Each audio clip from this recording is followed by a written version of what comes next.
Doctor صاحب میں نے دیکھا ہے آپ نے گھر کی ذمہ داری ساری خود اٹھائی ہوئی تھی. بالکل اٹھائی, پراپر بچوں کو پال خود رہی تھی. بالکل آپ کی کزن اپنے بہن بھائیوں کو بھی اپنے بچے سمجھ کے پالا. حالانکہ میں 2 سال بڑی ہوں, میں نے لٹرلی اس چیز کی میں 3 گواہ سال بڑی ہوں ہاں. کہ جب شام ہوتی تھی تو آپ نے اپنے جیب سے پیسے نکالنے, چیزیں پوری کرنی اور ان کو اس طریقے سے لے کے جانا کہ میرا ڈاکٹر صاحب کوئی انیہ تو پیسہ کسی کے پاس نہیں نہ ہوتا, تو آپ نے وہ پوری کرنی اور آپ نے پوری کر کے اپنی بیٹی ہونے کی ذمہ داری پوری نبھانی.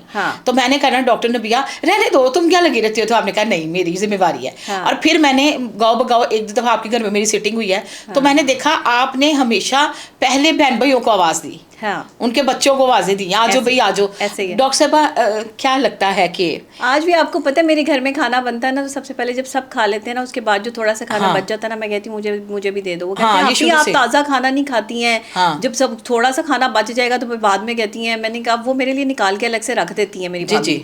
لیکن میری امی کیا کرتی تھیں, میری امی کو پتا ہوتا تھا, وہ الگ سے جو ہے وہ کھانا نکال کے میرے لیے رکھتی تھی. بھابھی اکثر جب بھول جاتی ہے تب بھی امی بڑی یاد آتی ہیں کہ ہاں کہ وہ تو الگ سے جو وہ تازہ کھانا نکال کے رکھتی تھی میرے لیے. وہ سب کو کھلانے کے بعد نہیں, وہ پہلے جب ہڈیاں بن جاتی تھی نا اسی میں سے کھانا نکال کے رکھ دیتی تھی. تو میں یہ سمجھتی ہوں کہ ماں ہوتی ہے, اس کا کوئی نعم البدل نہیں ہے. آپ کی والدہ کی بھی ڈیتھ ہوئی, بالکل ظاہر ہے وہ آپ کا سہارا تھیں. ماں ہر کسی کا سہارا ہوتی ہے. اب جب ہاسپٹل آئی ہیں آپ نے دیکھا, ہم نے کہا آپ کی امی کتنی پیاری ہیں, وہ بلی آنکھوں سے لیٹی ہوئی تھی اور الحمدللہ امی بھی چلی گئی. آپ نے بھی زمین میں سونا دفنا دیا, میں نے بھی سونا دفنا دیا.